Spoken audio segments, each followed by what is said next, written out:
This week on Hands on Photography, we're going to talk about what you're going to do when that image is just too bright. Check it out. This is TWiT.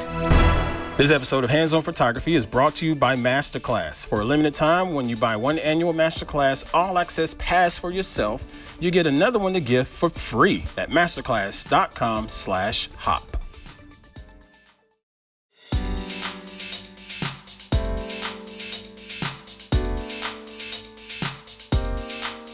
Hey folks, I'm Pruitt. This is Hands on Photography here on TWiT.tv. Thank y'all for hopping in and joining me today on this fine Thursday here in the afternoon-ish, sometime on the Pacific Standard Time.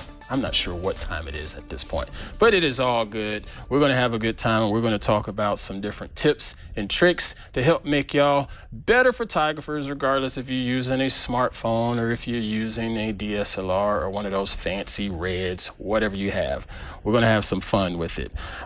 This week, in particular, we're going to do feedback. I got a whole lot of emails from you all. I asked for it, and y'all continue to deliver. So, again, if you're interested, shoot an email over to hop@twit.tv and attach some pictures to it and let me know the story behind it. And if you feel like nerding out a little bit and let me know the settings that you use, do that too. All of that is just great information. Or like with the emails that we got today, if you have some questions about your shots, let me know and I'll do my best to answer them and help you out and get you snapping better shots and telling better stories with your images, okay? Again, thank you all for all of the continued support that you've provided me here at TWiT.tv. I know you're already subscribed in your favorite podcatcher, but what I really need for you to do is to hit the share button every time y'all listen to the show. So that way it goes out to all of the people in your fancy social media algorithmic circles, whatever that jargon is, and other people can see it, and they'll be interested and pop on in and check out the show just like you all do. All right, so let's go ahead and get started. I'm going to go ahead and open up an email that I received. This first one comes from my man, Leo Laporte. Quick story about Leo Laporte. I met him back in the days of Google+. Wow, y'all remember Google+? Google+ was awesome, especially for photographers, man. But anyway, his email reads, and Mr. Victor, if you want to show the screen, that's cool. He says, I feel I went out a little too late. The whites are too bright, to me anyway. I created a link so you can link to the images, but I didn't do that. I've already downloaded them. And he discussed how the darker images looked a little bit better in his opinion, but wasn't necessarily sure if it was the correct way for these images to look. And I get where he's coming from, so I went ahead and downloaded his images and pulled them into Lightroom. But before we get into that, I also asked him, is he using Lightroom or is he using something mobile? And he let me know that he was using Snapseed. Snapseed is a free photo editor. We talked about that way back on episode 2 or 3, a free photo editor that you can get on iOS and Android. And it is really, really powerful. You can edit JPEGs and you can also edit RAW files on your mobile device. Really, really nice tool. So I pulled his images into the laptop, but I also pulled it into my mobile phone because he used Snapseed. And what we're going to do is take a look at this image in Snapseed. Pull it up on my phone here, hit add, and we're going to click on that. And there we go. Got it in focus so you can see it a little bit. Now, looking at this image, I see how he's talking about it may be a little bit too bright because of the time that he went out. But that's not necessarily the case. The issue that he's fighting with is all of the haze and the mist. That makes it really hard for a camera. Really, really difficult for a camera to sort of calculate the perfect exposure, if you will. So when he pulls it up into his editor, I'm going to zoom in just a touch. You're going to notice a bit of like a fringe or a haze around this tree here. And that's not his fault. That's just algorithmic photography on these phones, just trying to do the best that it can with properly exposing this image for you. You can fix this in post and we'll discuss that, but I just wanted to explain to you the problem is not the time that you went out. The problem is actually more of the haze and the clouds because they're just so bright. Now, right here to my right, this is what we call an ND filter. If you can see this on my screen here, I'm gonna put my little block behind it.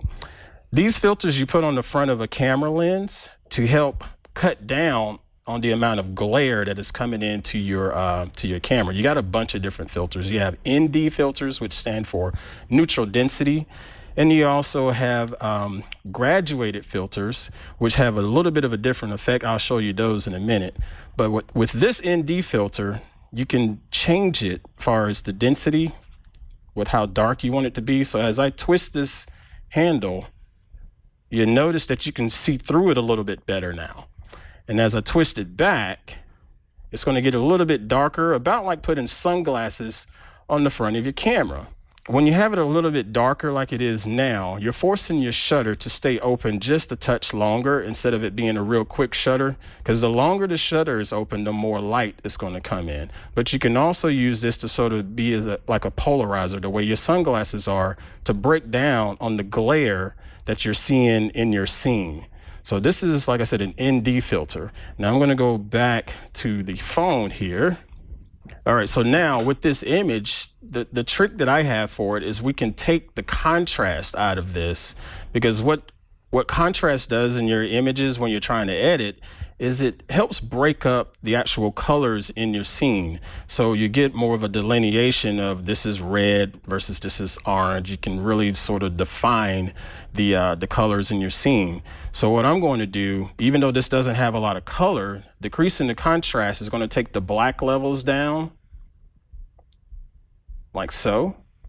And you'll notice around that tree, that fringing and that little bit of a halo, it starts to disappear.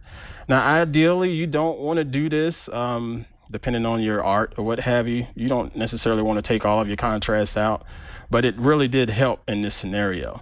So after you've done that, I would hop back into the brightness settings and just start processing it like I normally would, but don't go too bright, because again, you're going to introduce that halo again. See, when I took it up too far, I'll zoom in. If I take it up too far, you get a little bit of a halo right there on the edge again. So just gradually move it until it looks right. And then you can further dive in and work on the rest of the image. But that's it for Snapseed. I'm going to leave that to you, Mr. Porter, and play around with that. Now I would like to show it to you on my laptop here in Lightroom. Let's see if we can pull this up. There we go. Same image. Neil, first and foremost, this thing is beautiful. I love this scene, and the way the water is so still, I assumed it was a slow shutter, but it's not a slow shutter. It's still pretty quick at 1/300th of a second, as we see up here on the upper right. You just caught it when the water was still and nobody was out there splashing around, such as some ducks in nature and so forth. But again, we'll take a closer look. We still see this little bit of a halo around there. So we'll take the same steps and just reduce that contrast right here to make that look just a little bit better. Okay. And if I were to continue to go through this, I would give it a little bit highlight adjustment, exposure, just a touch, clarity, and texture just to sharpen it a little bit, but not too much, because if you over sharpen, you bring back those halos.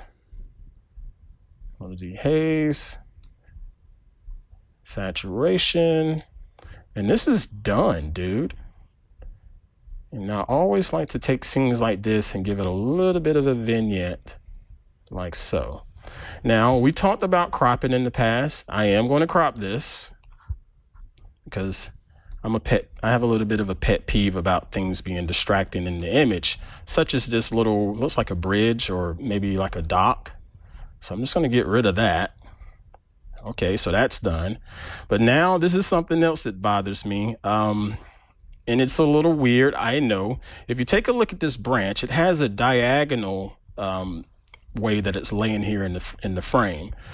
Personally, I like to take diagonals and let them work with my frame, such as putting it like in a corner like that. That just seems to work with me. I don't know why I'm weird that way, but it seems like they always look better if I can take the diagonals of a frame and sort of line them up with the angles inside of the frame.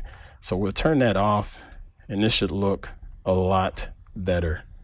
And this was shot with this Pixel 4. Again, the Pixel 4 showing just how great that camera is. And a credit to Mr. Porter for his composition and his eye of saying, you know what, this is beautiful. I got to get this scene. Very, very nice work. All right. I have a question. So, sure. What's your question, Mr. Victor? So I know you said this was done with the Pixel 4, and you were trying to get rid of the haze around the thing. Yep. If we were to do it in camera, and I noticed that the f-stop was wide open, right? That's correct. At a fast shutter speed on the phone. If he went down on the slower shutter speed with a more closed f-stop, do you think that would have gotten rid of it? It would if he wasn't on the Pixel 4. Right. Because smartphones, they all come with a fixed aperture. We talked about the exposure triangle in episode 3 and 4, I believe, and that aperture is that F number on the exposure triangle. And when the F number is really small, that means the hole in front of the lens is opened up very wide to let in more light. This also gives you what they call a shallow depth of field, which blurs your image from, which blurs the background of your image from the subject to sort of give you a little more separation. On a DSLR or a mirrorless camera, you can adjust that f-stop on the lens just from the controls. On a smartphone, it's fixed. You can never, ever change that. They'll typically be at about 1.8 aperture, so that's really, really wide open, and it's going to let in a whole lot of light because you have tiny little sensors on smartphones, so they need a lot more light. So that was a great question. And ideally, yes, I would have bumped it up to maybe f5.6. Yeah. Because I'm still going to get in a lot of light, but I'm going to, sharpen up the rest of the scene just a touch too. Right. Just a touch. Or even, what about a long exposure versus a long exposure? A long exposure, you're still going to get the same amount of depth of field because of that f1.7. It's not much that they can do about that. There's a couple of things that you can do in post, but as far as in camera, you're pretty limited on the smartphone because of that. Now, it's a great scene. Well, I do have one more tip that may be of use. Let's see, we'll show my phone here. And this is going to be a really bad photo, but something that could just sort of prove a point. If you see my phone here on the screen, you notice it has this little circle that pops up right in the center. If you tap on that, that would give you a couple of different options to control the exposure, and it'll help control the focal point. So you notice when I drag it down, that's essentially speeding up the shutter, making that shutter a little bit faster. Now, Google allegedly on this Pixel gives you this additional slider here to help with the depth of field. I've not seen much luck with it. So take that however you want. But I do know when you use this top slider here, this does help out and help give you a little more control. And when you're looking out at a bright scene, like what Mr. Porter was doing here on his frame, take your finger and tap on a dark area, and it will brighten it up automatically. But if you're looking at a bright scene like that, tap on that bright section and it'll darken it to give you a little bit better exposure. It doesn't always work, but sometimes it's a good try. Like I'm just gonna move, try not to get the glare. Let's see. All right. Let's say I'm trying to focus on the desk back there. That's a little bit lighter. See, it should get darker if I tap on it. Yeah, see, it did. It got just a touch darker. And when I tap on a dark part, it brightened it up because it's trying to open up the shutter a little bit more. So that's a little tip that you can do with any smartphone. It doesn't necessarily have to be a Pixel, but just about all smartphones give you that touch interface to say, hey, I want to focus right here, tap and hit the button, boom. Okay. Yeah, that's good to know the limitations of they're good phones, but right. It is what it is. They can only do so much with them. Now, again, looking at his image, another little trick that you can use in post inside of Lightroom, Let me just reset it back to what it was. Lightroom has what's called a graduated filter effect right here in the upper right. And what a graduated filter is, I'm gonna flip over to Amazon real quickly. A graduated filter is very similar to the ND filter, but the difference is, you notice right here on the top, it's a lot darker than the bottom, and it's a gradual change from light to dark on that filter.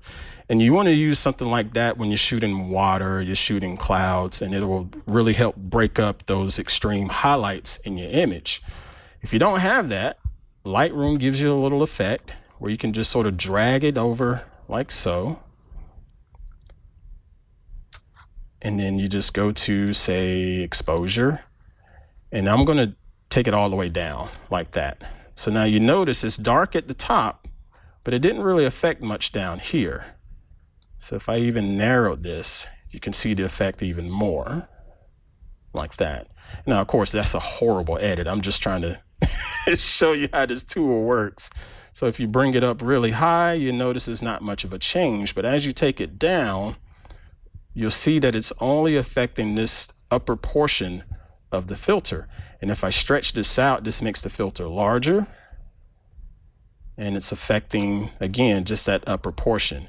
And you can use something like this graduated filter to handle the exposure and also handle highlights if you have a lot of highlights in your image.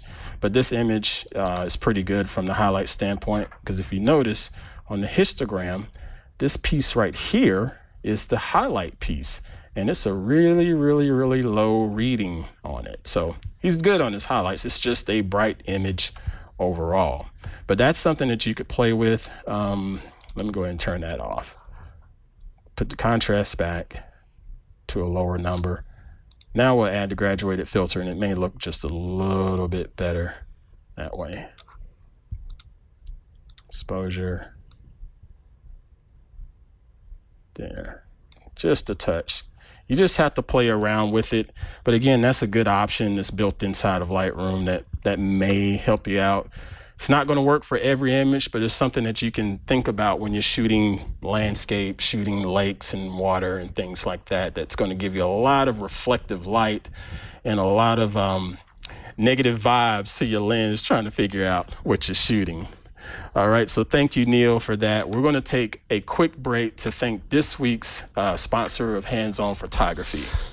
This episode of Hands-On Photography is brought to you by Masterclass. Learn from the best with exclusive access to online classes taught by masters of the craft with over 70 different instructors across many categories. Learn the art of filmmaking from Spike Lee or the art of storytelling by Neil Gaiman and more. For a limited time, when you buy one annual Masterclass all-access pass for yourself, you get another one to give for free. Go to masterclass.com/hop to get started with this limited time offer. That's masterclass.com/hop. All right, so let's get into one more bit of feedback, and this comes from another friend that I met in the wonderful world of Google+. Google, if you're listening, bring Google+ back. This email, as I go to my screen here, this came from James Agnew, sent to hop@twit.tv. Actually, no, I take that back. I saw it on his Instagram feed and I said, hey, shoot that over to me. And I'd love to share it on the show as a teachable moment. And he was like, so what's the problem? There's really no problem other than my pet peeve of, you remember, that horizon line. We got to straighten that horizon line out like that. He wrote me back laughing and joking. And I got to respect that because he says, I noticed things being a bit off, but left it on purpose because sometimes a little imperfection is a good thing. And two, I didn't want to miss the lines in the foreground. So that right there won me over because James Agnew, he thought through this composition. He saw it as he was walking out to this parking lot or walking away from it. He saw the potential and he saw the composition, visualized it, took a second, got down on the ground to capture this low angle shot. And when I was learning, I had a mentor telling me, you know what, sometimes you got to get dirty when you're going to get that great shot. And I got to tell you, it works because I have maybe 3 miniature tripods that I own just so I can get that low angle shot. There's something about the dynamic between a low angle shot versus something that's at eye level. It gives you a bit more of a story. If you look at Mr. Agnew's shot here, again, he's got a beautiful reflection. He was able to line it up perfectly, and he cleaned it up in post. You got some nice detail from the concrete here. And I just love how he gave it sort of a painterly effect because it's sort of soft in the background. It almost looks like someone painted this. This is so well done. But like I said, the teachable moment is take a second, think about the composition, and if you have to, squat down, take the shot. You have no idea how much that can change your particular images. Sometimes it's better to be up high. Sometimes it's better to be down low. And we're going to talk about that on a future episode because when it comes to people, your shot angle can make the difference in how people are portrayed. Okay. But that's just a tease for now. We'll leave that alone. Be sure to follow James over on Instagram. He's a friend of mine, former meathead as well. Yes, he lifts weights. So his Instagram is called Protein Smoothie.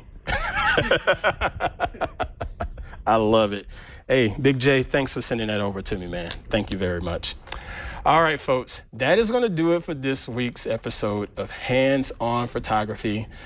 Man, 2019 is coming to an end, and this is the last episode of the year. I am beyond excited for the opportunity to be here and share the little bit of stuff that I know about photography with all of you here on the TWiT network, and I appreciate all of the support that you all have given me. But we'll be back in 2020. I believe that's like January 2nd. The first Thursday of the year. We'll be back and shooting another episode and going through some different tips and tricks. I have a couple things in my mind. I haven't decided exactly which one we're going to do, but we're going to make it fun, and hopefully we're going to make it something that you can take and run with it and help make your shots even better. Thank you all again. Be sure to follow us all over the social medias. We are TWiT on the Twitterverse. And if you go to Instagram, look up twit.tv and catch all of the behind the scenes and funny stuff and things that you don't quite expect sometimes when you're walking around a podcast studio. Oh, and by the way, Victor, did you know we're on TikTok? I heard. Holy moly. Yeah, it's called TWiT Talk on TikTok. Check it out. We'll put a nice little video up of Mr. Burke doing Mr. Burke things earlier today. All right. Thank you all again. Get on out there. Have yourself a nice, safe, happy holiday season, a nice, safe end of the year, and get ready for a brand new year. Get on out there, create, and dominate. Y'all take care.